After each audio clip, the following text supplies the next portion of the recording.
Hola Sergio, bueno, mi nombre es Gustavo Blay, soy el gerente comercial del Toque de Warnes. En esta oportunidad vamos a hablar con Sergio Lestrange, que es el director de ventas de Automotive Aftermarket para Robert Bosch Argentina. ¿Lo dije bien, Sergio?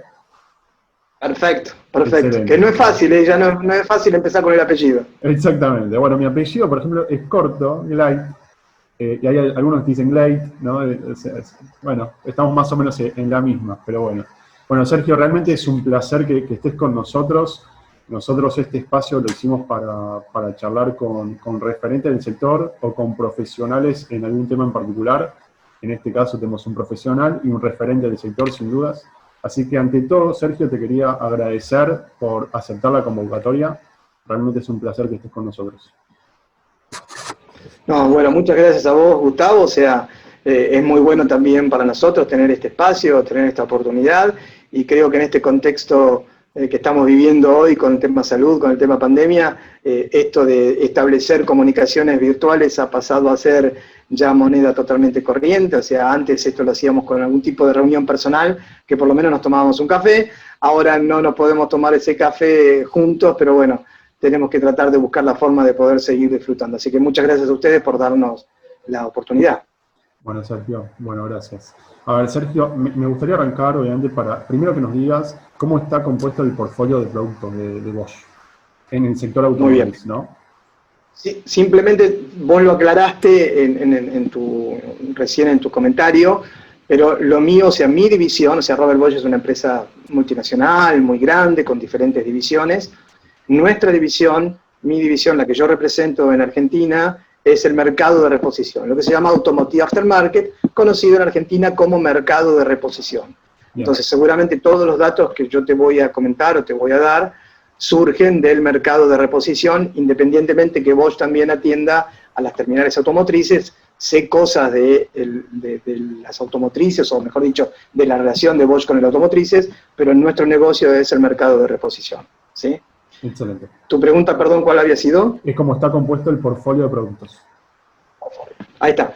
Tenemos un portfolio, y por eso me acordé de lo de mercado de reposición, ¿no? Porque tocamos toda la gama de productos. O sea, Bosch está separado de alguna forma por divisiones, y a lo mejor hay alguna división que es solo una línea de productos. En nuestro caso, en mi división, como es el mercado de reposición, tenemos todas las líneas de productos. Por supuesto que las líneas más importantes, no más importantes, más tradicionales de Bosch, o dos de las más tradicionales, son la línea diésel y la línea de inyección electrónica. Pero esas dos líneas ya de por sí tienen numerosos, una tiene, para que te des una idea, alrededor de 5.000 ítems, la otra tiene alrededor de 3.000 ítems.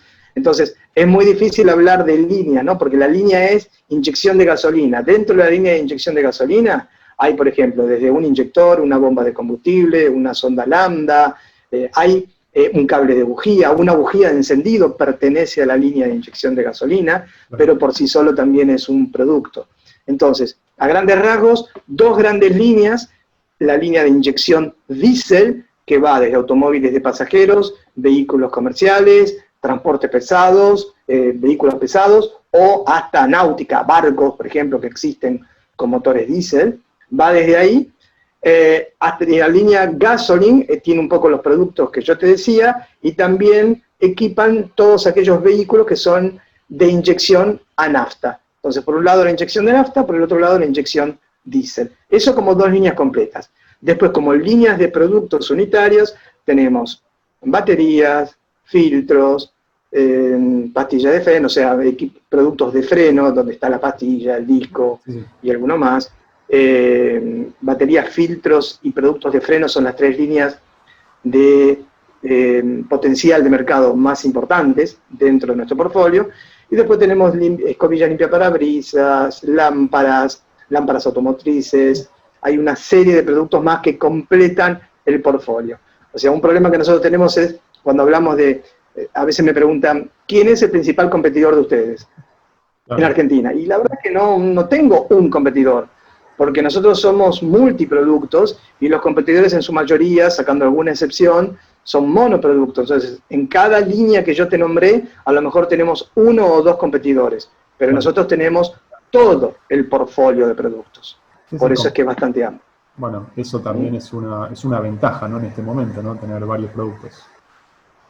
Sí, sí, ¿no? sí, por supuesto que es una ventaja porque de alguna forma eso te permite siempre tener algún lugar más fuerte. Bueno, no entramos de lleno en ese tema, pero por supuesto que en este contexto de pandemia hay algunas líneas que están más resentidas que otras, Claro, y hablando también, si me guío por combustibles, también hay algunos vehículos que están más resentidos que otros. O sea, el agro, por ejemplo, el campo en nuestro país siguió funcionando con bastante buen ritmo a pesar de la pandemia, primero porque lo más crítico fue la región de AMBA, Capital y GBA, pero el interior no se resintió tanto, y segundo, además, porque el agro siguió prácticamente funcionando siempre. Entonces, si vos mirás estadísticas de combustible hasta mayo, que es lo que está informado en Secretaría de Energía, la caída del combustible diésel es bastante menor a la caída de la claro. venta total de las naftas. En las naftas sí, en el vehículo liviano es donde más se nota. Si yo tengo, no sé, un producto como una escobilla que hablábamos antes, un producto como escobilla hoy sufrió más que un producto como el diésel o un producto que está en el mercado pesado, ¿no? Exactamente. Sergio, preguntarte también cuál es la cadena de comercialización, ¿no? de Bosch. Nosotros tenemos distribuidores en todo el país. Esos distribuidores tenemos diferentes tipos. Hay distribuidores generalistas, que son los más tradicionales de Bosch, que nos acompañan ya por segunda y tercera generación. Tenemos distribuidores que yo tengo una cantidad de años muy importante ya dentro de Bosch, no lo digo a veces porque me da un poco de vergüenza, pero Ok, llevo 42 años impresionante. en la Impresionante. empresa, toda mi vida laboral, de alguna Claro. forma. ¿Siempre en el rubro Y cuando automotor, yo Sergio? llegué... ¿Cómo, perdón? ¿Los 42 años en el rubro automotor No, de no, no, Bosch? no. Pasé por diferentes rubros. Estuve también en el mercado de herramientas eléctricas. Lo primero en realidad estuve en el mercado de electrodomésticos cuando Bosch tenía en Argentina la división de electrodomésticos, tantos lo que se llama blanco, ¿no? O Sí, sea, sí, sí, sí, claro. heladeras, freezer, como pequeños electrodomésticos. Y después pasé por herramientas eléctricas y después por autopartes, y también estuve en algunos otros países. Estuve en Brasil, también trabajando en el mercado de Brasil Muy bien. hay un par de años también. Así que sería imposible estar siempre en el En mismo el lugar mismo. tanto tiempo, ¿no? No, no, totalmente. Pero, claro, lo que iba a comentarte es que, ya se me fue lo que te iba a No, comentar, no, pero me estás contando cómo es la red de comercialización, ¿no? por de eso lo Bosch. que te iba a decir ahora es que después de tantos años, cuando yo llegué, había distribuidores que ya estaban. O sea, tenemos distribuidores Claro, que ya llevan 60 años con nosotros. O sea, yo impresionante. conocí a lo mejor a los abuelos de los que están ahora. Por eso decía, hoy estamos en tercera generación de distribuidores. Hay distribuidores nuestros que nos acompañan ya por 3 generaciones. Ese Claro, era el comentario, por eso me fui al tiempo. ¿Y cómo los tenemos? Tenemos distribuidores tradicionales, que son algunos de esos, y después tenemos distribuidores especialistas. Dentro de los especialistas pueden ser especialistas por alguna línea en particular, por ejemplo, un especialista en inyección electrónica, un especialista en electricidad del automotor, o puede ser también un especialista por canal de ventas. Por ejemplo, uno de los temas que nosotros teníamos es, hace algunos años, nuestra distribución, veíamos que no conseguíamos llegar a lubricentros, por ejemplo, por decir un canal, ¿no es cierto? ok. Porque nuestros distribuidores visitaban casas de repuestos, pero no visitaban lubricentros. Entonces, también lo que hicimos fue desarrollar diferentes distribuidores para diferentes canales. Entonces, hoy tenemos una cantidad de distribuidores donde cubrimos, por supuesto, todo el país, eso fue desde siempre, pero además de todo el país, cubrimos todos los diferentes canales. Nosotros vendemos al distribuidor, el distribuidor vende o a la casa de repuestos o en algunos casos a los Bosch Car Service. Nosotros tenemos una red de servicios de aproximadamente 350, 353, exactamente con los últimos 3 nombrados todavía dentro de la pandemia, pero tenemos 353 servicios.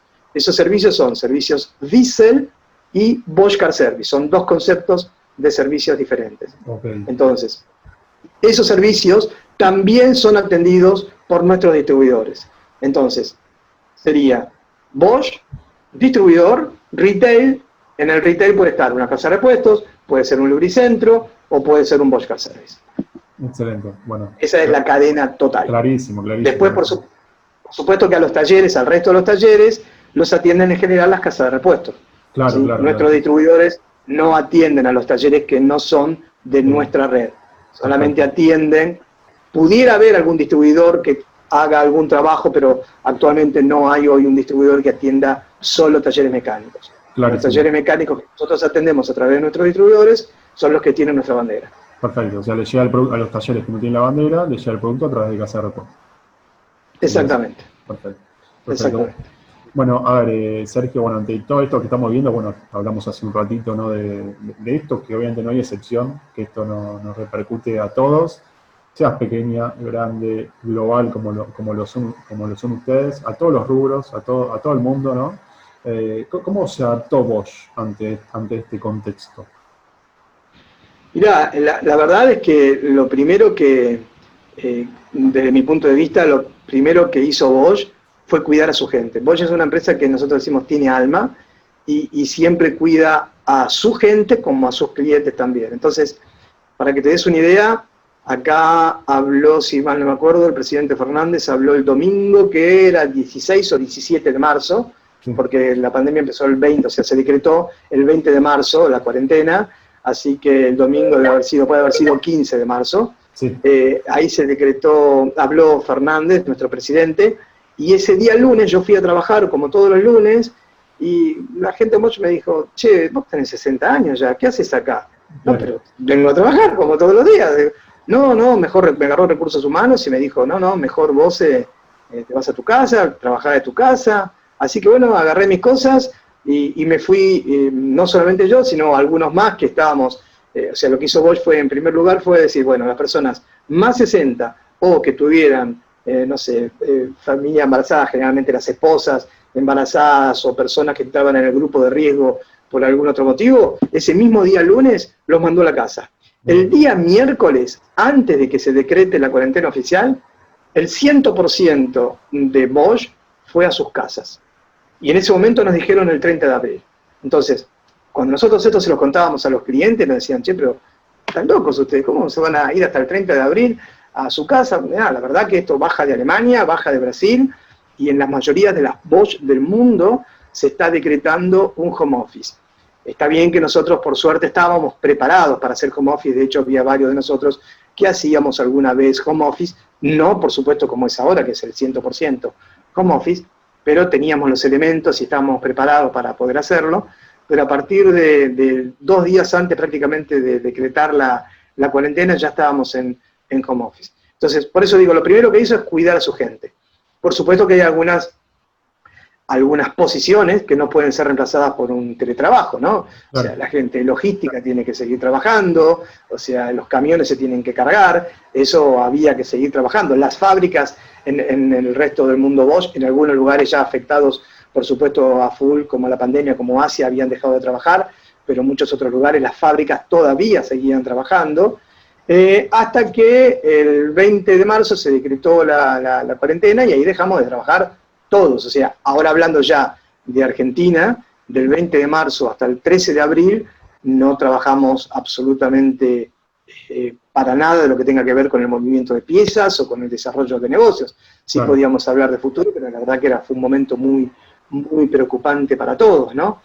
Entonces, la pregunta concreta había sido ¿cómo se adapta Bosch? Primero es eso, salvaguardando a la gente. Segundo, el 13 de abril empezamos a operar todos de teletrabajo y el 100% de las funciones que nosotros hacíamos en la oficina las podemos continuar haciendo de nuestras casas. No hay ningún trabajo que hacíamos antes en las oficinas que no podíamos hacer, tengo una excepción, que es un tema que seguramente después vamos a hablar, pero es la capacitación. Capacitación y entrenamiento. O sea, nosotros en San Isidro, en nuestras oficinas de San Isidro, tenemos un centro de capacitación, las capacitaciones eran personales, asistía gente a los cursos, eso sí, por supuesto que no pudimos hacerlo más. Entonces, tuvimos que adaptarnos y estamos desarrollando algo que después seguramente te voy a comentar, pero eso es el único trabajo que no podíamos hacer más desde la oficina, que lo tuvimos que dejar de hacer. El resto de los trabajos se pudo perfectamente hacer. Y la verdad es que, si bien por supuesto la pandemia, como llegamos a comentar también, la caída de la venta de combustibles y la cantidad de autos que estaban en la calle disminuyó de una forma muy importante, como lo nuestro es el aftermarket y tenemos una parte muy importante de lo nuestro en el servicio pesado, la mayoría siguió trabajando. O O sea, solamente los transportes de media y larga distancia dejaron de funcionar, pero lo urbano siguió funcionando y finalmente todo lo que tenga que ver con el agro, con el campo y todo lo demás, también siguió funcionando. Entonces, comenzamos rápidamente cuando pudimos, o sea, cuando estuvimos autorizados para poder trabajar como personal exceptuado, rápidamente pudimos empezar a trabajar y nuevamente entregar mercadería a nuestros distribuidores. O sea que yo te diría que la adaptación fue bastante rápida y buena. No tenemos un problema hoy crítico por estar trabajando desde casa o por estar en pandemia. Por supuesto que el problema está que el mercado se achicó. Claro. ¿Cuánto se achicó? Vemos después a final de año, ¿no? Nosotros en principio estimamos que esto provocaría aproximadamente una caída de un mercado del 15%, entre el 12 y el 15% de caída de mercado. Pero ahí es también algo que charlamos antes, dependiendo cómo cada uno se pueda acomodar y cómo cada uno pueda seguir trabajando. Seguramente hay alguno que en vez del 12 caerá o el 15 caerá el 30 o el 40, y algún otro que en vez del 12 saldrá hecho. No va a crecer, o no, es muy difícil crecer en este contexto, pero a lo mejor puede recuperar algunos puntos de la caída por sobre algún otro player. Claro, eso te iba a preguntar, Sergio. ¿Cómo ves el mercado en este momento, ¿no? Como bien decías antes y especificabas, la demanda es mucho más corta, la oferta también es mucho más agresiva, ¿no? Entonces, ¿cómo ves el mercado en este momento argentino y global, ¿no? También, mundial. Bueno, ahí la verdad es que no quiero decir que no coincido tanto, pero en la segunda parte de tu argumentación, porque yo no sé si la oferta hoy es tan agresiva, o sea. Claro. Okay. ¿Por qué? Porque tenemos también diferentes contextos, ¿no? O sea, por un lado tenemos el contexto de pandemia, sí, pero por el otro lado tenemos el contexto de país, ya, sí, ¿no? Con las cosas que son nuestras. Entonces, hoy el tipo de cambio, la circular 7030 del Banco Central, o sea, hay muchas cuestiones que a players diferentes por problemas de importación o por lo que, no sé, por el tipo de cálculo que usan para sacar el cambio, a lo mejor no lo favorece tanto. Nuestra empresa es 100% legal, estamos en Argentina desde 1924, hemos pasado por estas crisis, muchas, no por la de la salud, sino por las económicas, claro, y de alguna forma estamos preparados para poder convivir con eso. En nuestra empresa jamás se dijo a nadie, no te puedo vender, o no tengo precio, o no, hoy no te puedo entregar, espera hasta el lunes que cambia el precio y te lo entrego. Nosotros vendemos siempre, siempre, no dejamos de vender en ningún momento y no dejamos de indicar el precio en ningún momento. Claro. Eso hace que tengamos una seguridad y podamos ofrecer una seguridad a nuestros clientes, que ellos están siempre presentes en el mercado. Claro. Mientras que otros players a veces se retiran por diferentes motivos, ¿no? Claro. Entonces, yo no estoy viendo hoy una agresividad exacerbada. Sí, por supuesto, la caída de mercado, ¿no? 12, 15%. Pero no una agresividad en el mercado. Yo lo que me refería, Sergio, a la agresividad, quizás mal expresada, ¿no? A que obviamente que las presiones al corto plazo son muy importantes, ¿no? Y eso a veces nos dejan ver el largo plazo, ¿no? Entonces, ante las presiones impositivas o de pago de sueldos o de pago de alquileres, como que la casa de repuesto o el distribuidor se ve obligado a bajar precio. ¿No ves eso vos? No, te soy sincero, no lo llego a ver. Bien.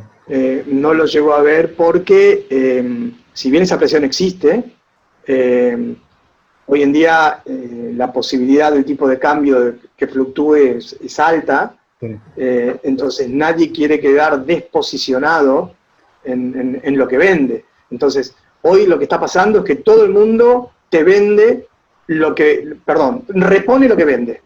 O sea, nadie quiere quedar desposicionado, porque tiene miedo que si un mes no repone, al otro mes tenga que sufrir un aumento y se devalúa su stock.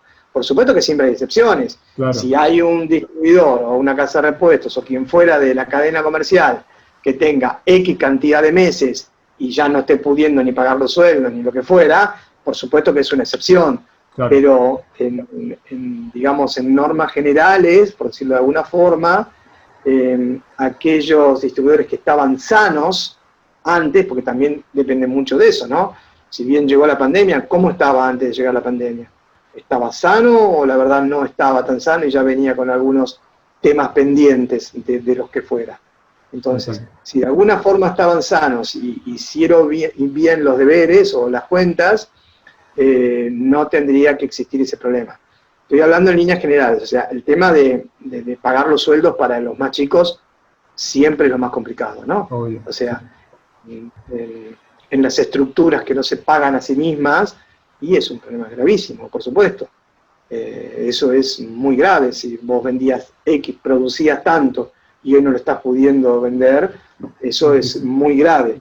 Pero es más un tema de digamos, los comerciales, los que están en la cadena de distribución y los comerciales, yo creo que no tienen ese problema tan grave. Claro, y eso te iba a apuntar, digamos, cómo ustedes, bueno, tienen sus socios comerciales, que son su red de distribuidores, cómo adaptaron las estrategias de venta, ¿no? Al corto plazo, a largo plazo y la importancia, ¿no?, de la planificación, ¿no? Y más en este momento. Sí, a ver, yo creo que la pandemia colaboró también por decirlo de alguna forma, colaboró, ¿no?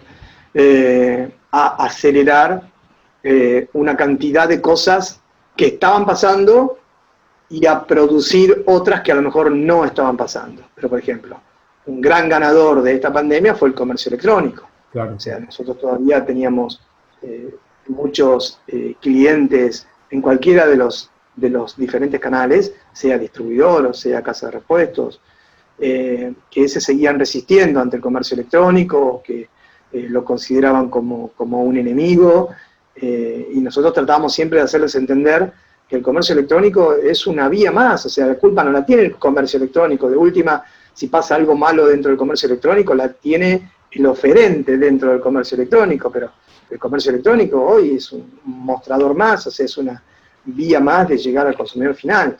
Yo creo que esto terminó de acelerar a aquellos que no estaban tan convencidos que sí o sí tenían que trabajar, si no lo estaban desarrollados ya, en desarrollarlo para poder estar dentro del comercio electrónico. A pesar también de que nuestro mercado, del autopartismo, en líneas generales, no es fácil el comercio electrónico por la variabilidad de piezas que hay a veces sobre un mismo vehículo. Entonces las diferentes aplicaciones, no sé, si hablo por ejemplo de una pastilla de frenos, sobre un mismo vehículo a lo mejor tenemos 2, 3 o 4 pastillas de frenos diferentes, entonces encontrar el elemento que vos necesitas dentro del mercado electrónico a veces se hace bastante complicado. Pero indudablemente hay que empezar a trabajar para que algún día estemos bien en eso. O sea, hoy no será posible hacerlo al 100%, ok, empecemos por las cosas más fáciles, pero tenemos que construir los catálogos digitales o las herramientas necesarias para poder el día de mañana estar presentes en el comercio electrónico. Yo creo que esa es una de las cosas que más cambió o aceleró, por llamarlo en otro momento. Otro tema son las visitas, tanto las visitas de ventas como de cobranzas, que en nuestro rubro también los distribuidores es muy frecuente que hacer las visitas por cobranzas. En muchos lugares no se podía visitar, entonces si el cliente necesitaba piezas, se tenía que acostumbrar a empezar a hacer transferencias electrónicas, que no era demasiado normal en nuestro rubro, ¿no? Sí, entonces hubo que trabajar más, y si no se hace la transferencia electrónica, y bueno, no tendrá la mercadería, pero no hablo de nosotros con los distribuidores, que ese problema no lo tenemos, ¿no? Pero sí, del claro, distribuidor con el otro escalón o con la barra de servicios. Es normal eso. Eso se tiene que adecuar mucho más. Eso también es un cambio que desde hace mucho tiempo se estaba trabajando para hacerlo y por un motivo o el otro no se lograba, y esto ayudó también a componer las cosas, ¿no? Con respecto a la visita del vendedor, para mí, yo soy uno de los que piensa todavía que la visita del vendedor es realmente muy, muy importante. Se necesita la presencia, sea de un vendedor, de un promotor, pero de alguien que esté en contacto con la otra parte del negocio, ¿no? Pero en este momento en muchos lugares está suspendida y se está arreglando de esta forma, telefónicamente, y nosotros hicimos encuestas hace unas semanas atrás tuvimos una reunión de distribución, y nosotros hicimos una encuesta que más o menos incluyó alrededor de 1.600 llamados en todo el país, y ese es otro ejemplo que me surge ahora. Por ejemplo, nosotros tenemos un departamento de ventas, o sea, la gente de ventas son alrededor de, que están en contacto con distribuidores y con el mercado de reposición, son 8 personas. Bien. Esas 8 personas, en general, hacen visitas al mercado. Pero desde marzo a ahora, las visitas que pudieron haber hecho esas 8 personas, no sin sacar la cuenta, pueden haber sido 400, 500, bueno. En este contexto, hicieron 1.600 contactos producidos por la gente de ventas, Claro. que realmente hablaron con los diferentes representantes. Entonces, de alguna forma, triplicaron la cantidad de contactos que hubieran hecho en un contexto habitual, en un contexto normal. A lo mejor no pudiendo aprovechar al 100% ese contacto, pero si lo hicieron bien, que nosotros tratamos de tener un sistema para hacer ese llamado y que no sea solamente hola, ¿cómo estás?, sino que haya realmente algo bastante profundo en ese contacto, sirve mucho. En esos 1.600 contactos, te decía, la mayor parte de la gente seguía teniendo el requerimiento de la visita personal, pero veía muy bien los contactos telefónicos que se estaba haciendo, porque a veces hasta le sacaba más jugo, hasta le importaba más. Entonces, eso también creo que es algo que cambia para el futuro, ¿no? O sea, todos sabemos que el contacto personal, indudablemente necesitamos que siga estando, seguimos necesitando a los vendedores, pero podemos dar un respaldo del costado con algún medio digital, donde también lo podemos ayudar. Los catálogos digitales, o sea, todo esto, muchos de los nuestros ya tenían catálogos digitales, pero hoy en día, sin un catálogo digital, no es viable una distribuidora que no tenga un catálogo digital. Entonces, son todas las cosas que durante el contexto de pandemia, te decía, se volvieron a apreciar mucho las diferencias. Se volvieron a apreciar y a su vez también, como hemos hablado antes, hay cosas que vinieron para quedarse, ¿no? Hay cosas que vinieron para quedarse.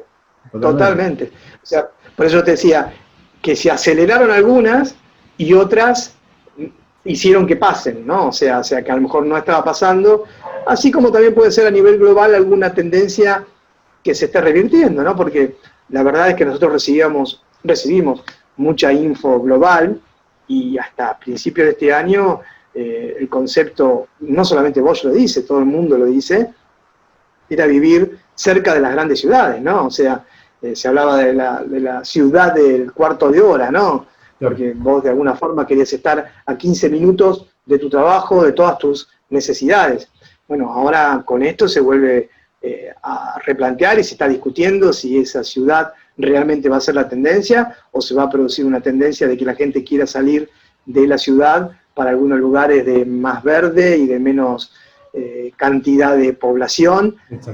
Se está discutiendo el car share, ¿no? Que era, se comían los chicos crudos hasta hace poco, y que prácticamente no iba a haber más autos particulares. Hoy en día el car share también se está discutiendo si es una tendencia que se va a revertir, porque hay gente que tiene miedo de subirse a un auto que pueda estar contaminado o no. Creo que hay mucha quiebra de paradigmas también, cambios de tendencia, por llamarlo de alguna forma. Totalmente. Y lo que decís también, ¿no? El cambio del comportamiento del consumidor, ¿no? Porque no es que vino la era digital o hubo un push ahora con esta pandemia a la era digital, no es que va a ser 100%, sino que va a haber una combinación, ¿no? Una vivencia entre lo tradicional y lo digital. Por eso es importante lo que decís, que no hay que quedarse, sino que hay que acompañar, ¿no? ese comportamiento, ¿no? ¿Qué opinas de eso, Sergio? No, totalmente. O sea, a ver, nosotros bajamos mucha línea de eso a todos los que están relacionados con nosotros, ya sean distribuidores, casas de repuestos, servicios. El mundo se ayorna, y se ayorna con o sin nosotros. Entonces, o nos subimos a ese mundo o quedamos fuera de ese mundo a la larga. Ahí hay que ver después un montón de cosas, si existe una continuidad en el negocio, si hay gente con ganas de seguir tomando nuevos desafíos. Digamos que tampoco nosotros ni criticamos ni matamos a nadie que no haga lo que nosotros pensamos que hay que hacer. Simplemente lo que decimos es, bueno, si nosotros queremos ver este negocio dentro de 15 o 20 años y tenemos que ir para este lado. Ahora, si yo me conformo con verlo en los próximos 5 y no me interesa mucho más verlo en los próximos 5, y bueno, puedo seguir haciendo lo que estoy haciendo y no necesito ni ayornarme, ni invertir. Yo creo que más que todo pasa por el ayornamiento, porque a veces la inversión tampoco es tanta, ¿no? Es más que todo un cambio de cabeza, un cambio de decir, sí, yo quiero ir para allá. Después de eso... De actitud, ¿no, Sergio? Exactamente, ¿no? Pero lamentablemente ahí, lamentablemente o no, o sea, las condiciones de la personalidad de cada uno difieren mucho entre unos y otros, y hay algunos que van a tomar ese camino y hay algunos otros no. Mirá, es algo similar a, volviendo un poco al tema del home office, sí. Es algo similar al tema del home office, o sea, nosotros hicimos un FODA, sería digamos, un balance de las cosas positivas y de las cosas negativas del home office, y dentro de las cosas positivas del home office encontramos un aumento de productividad en las personas de acuerdo a la forma, a su personalidad. Ahí realmente está demostrado que algunas personas aumentan la productividad. Y no estoy hablando ni siquiera de que se queden trabajando hasta las 10 de la noche, con las mismas horas de trabajo, con lo que fuera. Hay un aumento de productividad. Y como punto negativo del home office, encontramos que puede haber una caída de productividad de acuerdo a su personalidad. O sea, claro. ¿Qué queremos decir con esto? O sea, a ver, no hay una regla, no es 100% así. Hay gente que puede aumentar la productividad y hay gente que puede bajar la productividad porque no tiene a alguien al lado que a lo mejor lo esté mirando o lo esté controlando. Eso es en líneas generales. Yo soy un convencido que las personas finalmente, o mejor dicho, se tienen que plantear, los trabajos se tienen que plantear con objetivos, ¿no? Y seguir los objetivos y los resultados. Después de eso, si la persona va a hacer una cosa, 2 cosas, 4 cosas, mientras los resultados vayan acompañando, está bárbaro. Entonces, esto es para marcar un poco las diferentes personalidades, que es lo mismo con nuestros clientes. Hay clientes que son mucho más proactivos y siempre quieren tener la tecnología de punta y son los primeros en sacar el catálogo digital todavía a lo mejor cuando las herramientas o el hardware no eran los necesarios, pero ya querían hacer algo digital, y están otros que a lo mejor no terminan de sacar nunca lo digital porque, no, a mí déjame con el papel, yo quiero seguir teniendo el papel y a mí dame el catálogo, nos siguen pidiendo catálogos. Nosotros hace años que ya prácticamente no hacemos catálogos, con excepción de alguna línea en particular, no hacemos catálogos. Sí, catálogos, hacemos el catálogo en PDF, pero cuando alguien nos pide un catálogo le mandamos el PDF, no tenemos el papel de catálogo. Un papel es algo que queda desactualizado, queda obsoleto una vez que salió de la imprenta, ¿no? Porque las actualizaciones, los cambios de modelos en nuestros mercados son tantos que un catálogo no te sirve ni siquiera 3 meses, 6 meses. Sí, pero bueno, y es una inversión grande, ¿no? También. Es muy grande. El presupuesto de catálogos es muy, muy grande. Sí, claro que sí. A ver, Sergio, lo que me gustaría ahora es que nos puedas decir, digamos, como ya nos hablaste antes un poco de este tema, pero me gustaría que nos digas cómo está compuesta la red Bosch Service. Bien, como creo que dije el número, son 353 servicios. De los 353 hay aproximadamente 100 que son servicios diésel y otros 250 que son Bosch Car Service. El concepto es, el servicio diésel básicamente atiende todo lo que tenga que ver con los vehículos diésel, y además hay, de esos 100, tenemos 16 servicios que tienen una categoría superior dentro del diésel, que esos 16 servicios tienen todo el equipamiento necesario para poder hacer reparaciones en la electrónica del diésel, o sea, en los nuevos sistemas diésel, ya sea en un inyector como un rail, como en una bomba de alta presión, o de las nuevas tecnologías, si hablo de Volkswagen, o de cualquier, de Mercedes-Benz, o de Scania, de cualquier nueva tecnología que hable. Esos 16 servicios tienen todo el herramental necesario, que no es fácil, o sea, todo el equipamiento necesario para trabajar en el diésel realmente son muchos dólares, o sea, un banco de pruebas sale... Y que se ha renovado constantemente, ¿no? Se renueva constantemente, claro, por la tecnología. Sí, no renovando, sino incorporando constantemente. O sea, Okay. el banco de pruebas ya está listo, se compró, pero sí después hacen falta diferentes accesorios. Para que te des una idea, un banco de pruebas completo con sus accesorios, el precio hoy ronda aproximadamente en los $300.000. Bien. Un banco de pruebas. Hay servicios nuestros que tienen 4 o 5 Sí, conozco bancos de varios. pruebas Conozco varios, sí. de ese estilo. Bien, esos son los diesel. Con los Bosch Car Service, lo que, digamos, su función es poder realizar una serie de reparaciones para golpe, ¿no? El concepto de bumper to bumper, para golpe. Ellos tienen que trabajar sobre las operaciones básicas de ese vehículo. Hay una cantidad de requerimientos de nuestra parte de que tienen que hacer, que básicamente es todo lo que sea tareas de mantenimiento, ya sea un cambio de aceite y filtro, un cambio de pastillas de freno, digamos, esas operaciones son básicas y son obligatorias. Okay. Después puede llegar a haber, digamos, alguna necesidad o algún deseo de ese taller de ir a hacer un motor completo o un, no sé, lo que fuera, y puede hacerlo. Digamos, no hay un condicionamiento para que no lo haga, pero por lo menos tiene que hacer esto, ¿sí? Eso es con respecto a los CAR. Y dentro de los CAR existe solamente esa categoría, son todos Bosch Car Service, no tenemos categorías diferenciadas. También tienen que tener un requerimiento de metros cuadrados, pero que no son demasiados, o sea, es un taller común, en general está en condiciones de hacerlo, pero requerimos unas cuantas condiciones con respecto a la calidad y a la visibilidad, a la imagen de ese taller, ¿sí?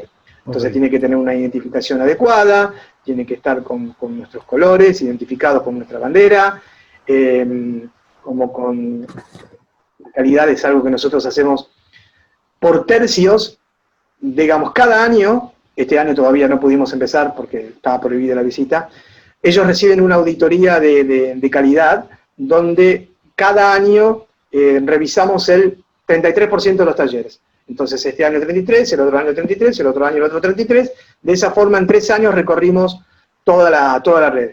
Y tenemos parámetros de calidad, que son los mismos que Alemania tiene, de objetivos de calidad a cumplir. Entonces, nuestro objetivo de calidad, por decir un número, es 90%. Entonces, el 90% promedio. Si llegamos al 90% promedio, estamos bien.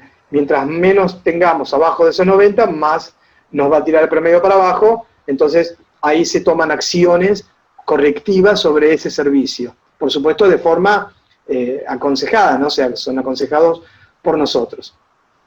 Si en el corto plazo se hacen los cambios que se tienen que hacer para solucionar esos temas de calidad, sigue estando dentro de la red. Si no se hace, en el mediano plazo, lo tenemos que sacar de nuestra red porque no cumple los requisitos de calidad que nosotros necesitamos. La verdad es que no es un problema la calidad del servicio Bosch, es algo que nos enfocamos bastante, pero los servicios que tenemos con nuestras banderas también les gusta trabajar bastante, entonces en general alcanzamos los objetivos planteados por Alemania con respecto a la calidad. De hecho, el año pasado hasta pasamos el objetivo, realmente tuvimos un muy buen desempeño de la red de servicios.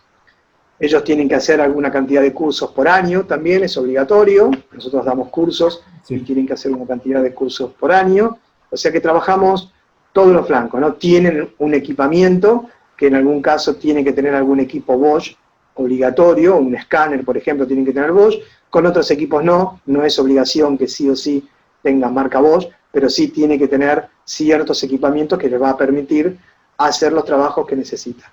Trabajamos mucho sobre la calidad porque nuestra idea siempre es que la red Bosch Car Service sea la primera opción después del concesionario. En algún caso puede ser que salga del concesionario o después del periodo de garantía, y la verdad que en muchísimos casos sale del concesionario aunque esté en garantía.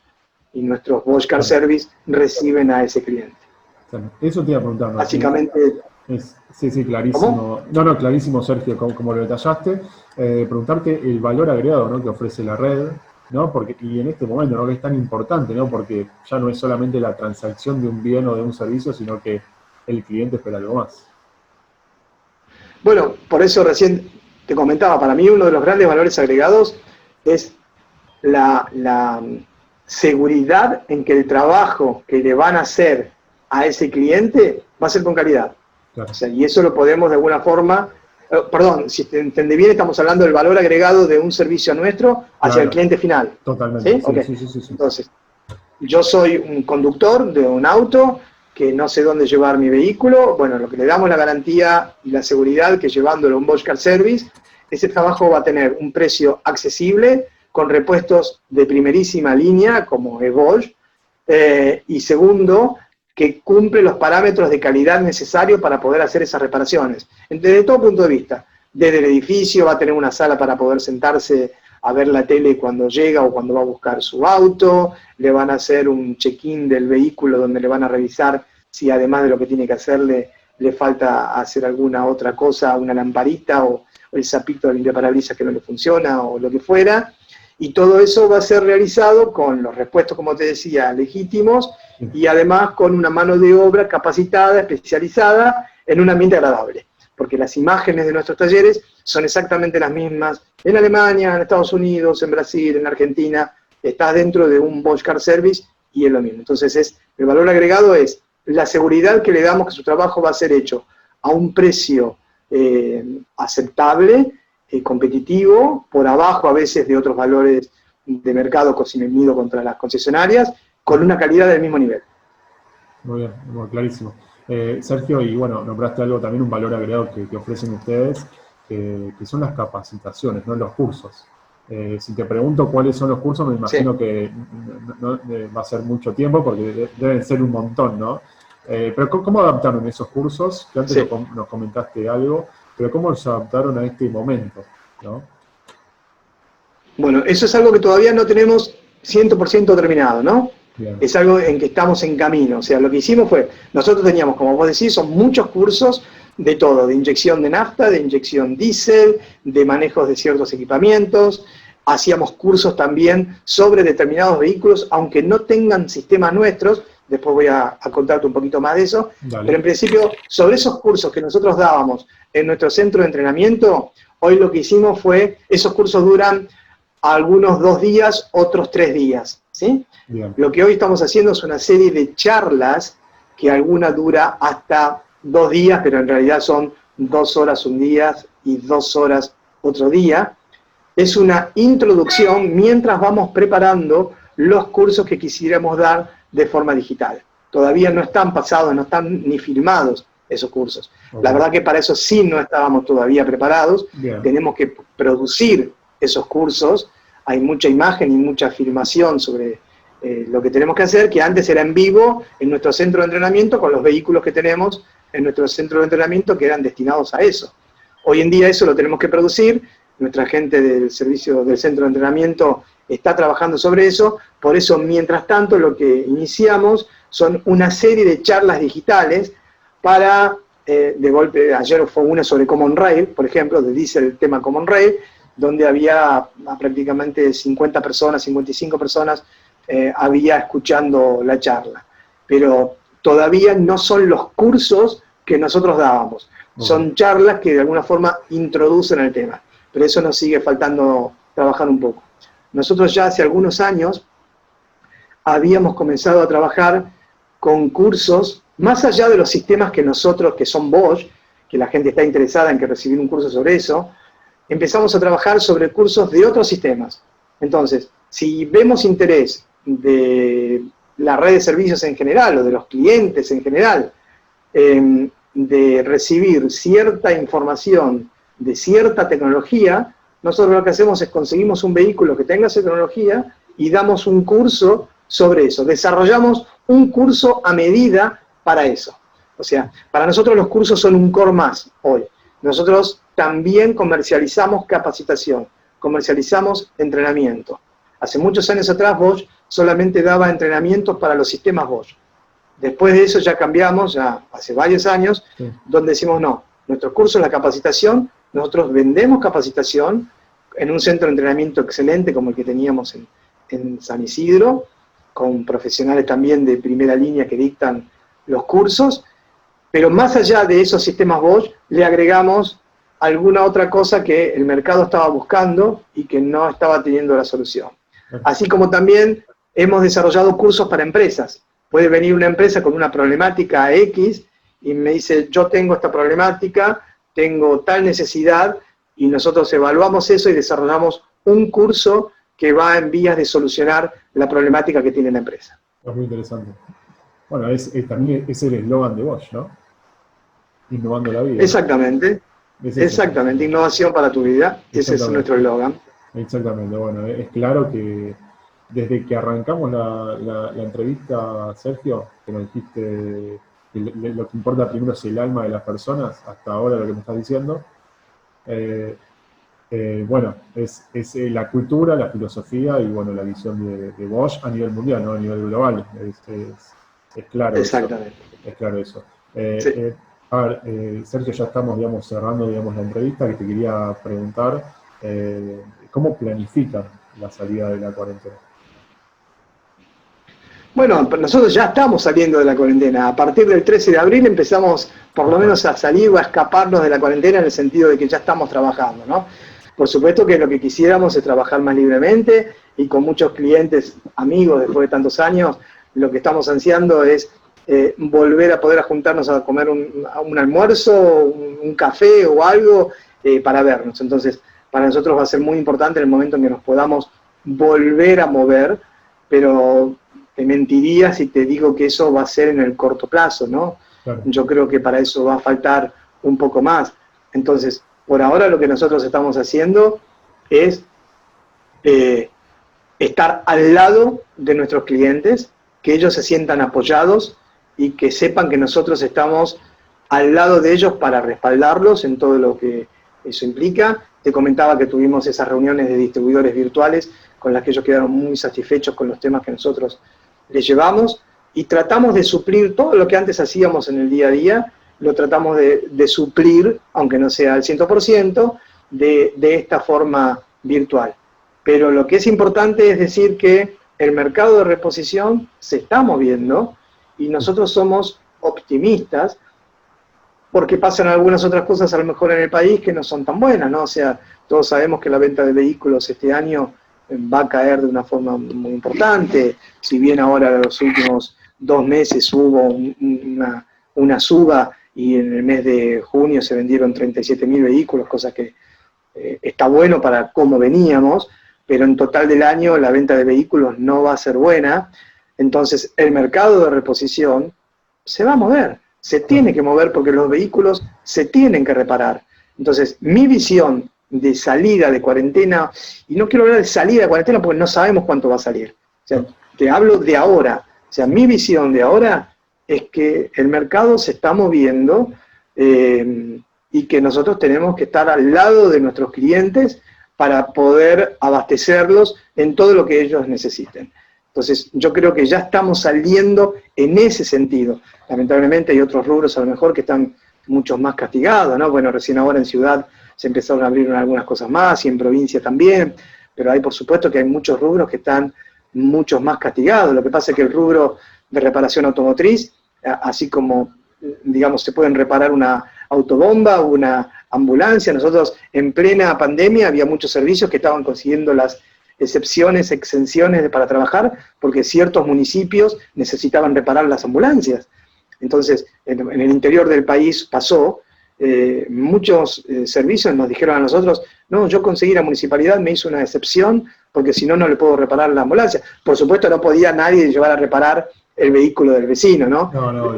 Pero salieron a reparar, o sea, por eso quiero decir que yo, dentro de todo nuestro rubro, en ese aspecto, ya está empezando a salir de este efecto pandemia, y ahí nosotros tenemos que estar muy atentos para aprovechar esos temas, no dejarnos estar.